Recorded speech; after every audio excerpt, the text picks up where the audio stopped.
Alright guys, so I finally did it. I wasn't sure if I was going to, but I kind of broke down and bought the Neca Ming the Merciless from the Defenders of the Earth line. You know, I've already got the Phantom, I've got Lothar, I've got Flash Gordon. I wasn't really interested in getting Ming and Mandrick the Magician. And then this guy just was a peg warmer and was just so cheap so many places. I ended up getting this guy for 17 bucks on eBay with free shipping. So, I mean, it was really kind of hard to pass up at that point.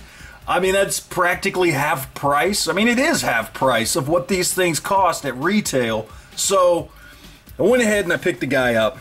So we got Ming here. And it's not that he looks bad. There was really nothing about this figure that kind of did it for me. Although I will say, now that I've got him in hand like this, just in the package, yeah, he looks pretty cool. And I like the fact that we've got the cloth goods cape and everything. So, anyway, let's go ahead. We're going to crack this guy open, and we'll see what I think. Alright, so here we have him all out of the package, ready to go. We'll look at accessories here real quick first. And just like all the other figures in the line, he does come with the same little laser gun there. We get the same little laser gun effect there.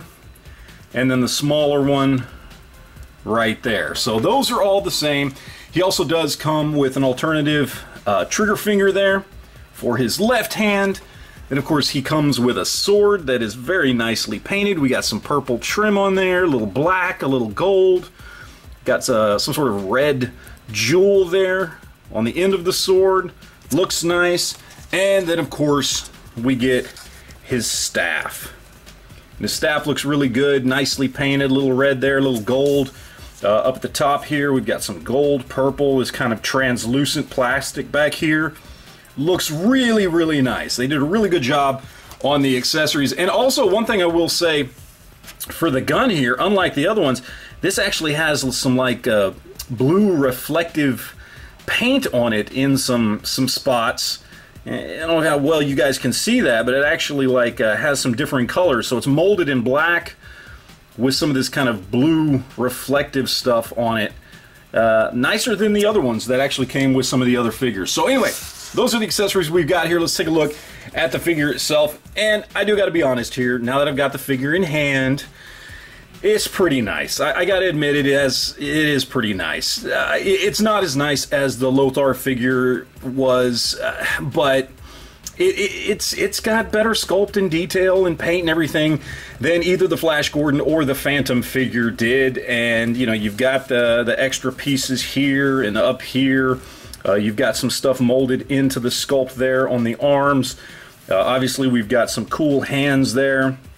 You know, we do have an actual wired cape, which is nice, wired all down the sides, down the bottom, and it is a nice cape. I mean, it feels like it's made out of very good material. Colors are good, sculpt is good, accessories are good. You know, I didn't really want to like this figure because I had put off buying it because I was just like, who cares about Ming? I want the good guys. But I got to be honest, this is a pretty cool figure. It really is. It really is. As far as articulation goes, basic stuff, just like all the rest of the figures there. So, you know, you've got your movement there on the head with the rotation and the tilt and everything. You know, your shoulders are standard ball hinge shoulders. You've got the bicep swivels. You've got double jointed elbows. You know, you got the double jointed knees. You know, you got standard articulation there on the ankles with pivot and rocker and all that good stuff, and standard articulation there on the ab as far as the ab crunch goes. So I mean, basic stuff as far as the articulation goes, but the sculpt is really nice and the paint is really nice as well. You look there on the face there, the face looks great, the beard, everything's painted well. I mean, I gotta admit they did a good job, and I was kind of against this figure, but they did a good job. So yeah, I like it. It's nice, you know. But all right, anyway, let's go ahead. Let's throw some other figures up here, and we'll see how this guy stacks up. All right, so first we got to stack them up with my two favorite figures out of the Defenders of the Earth line, of course, the Phantom and Lothar. And I gotta admit, man, like, Ming looks fantastic here. He's not as good as Lothar is. Just, I don't know, there's just something about Lothar that's just amazing. But Ming is better sculpted and got better paint details than the Phantom does. And I just have to admit it.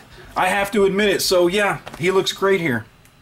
Okay, so for some more 7-inch scale goodness here, we got a couple of DC figures. On the left, we've got Batman, the Rebirth version from the DC Essentials line. On the right, of course, we've got black-suited Superman from McFarlane with a custom cape that I put on. And I gotta say, the cape that comes with Ming is way better than this custom cape. And this custom cape, I think I paid about 17 bucks for online.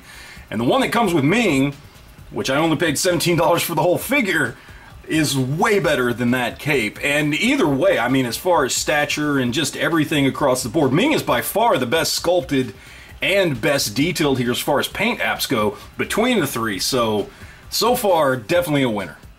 All right, and lastly here, we're going to compare him to a couple of Mythic Legions, because I want to point out, again, as I did in my Mythic Legions videos, just how expensive they are for what they are, because honestly, this Ming has just as good a sculpt and just as good a paint as these two Mythic Legions, yet has far better articulation and costs on average, just with these Legion builders, which are bottom of the barrel Mythic Legions, costs about, at this point, with what I paid for him, about $25 less for Ming than either one of these Mythic Legions, and that's just fantastic.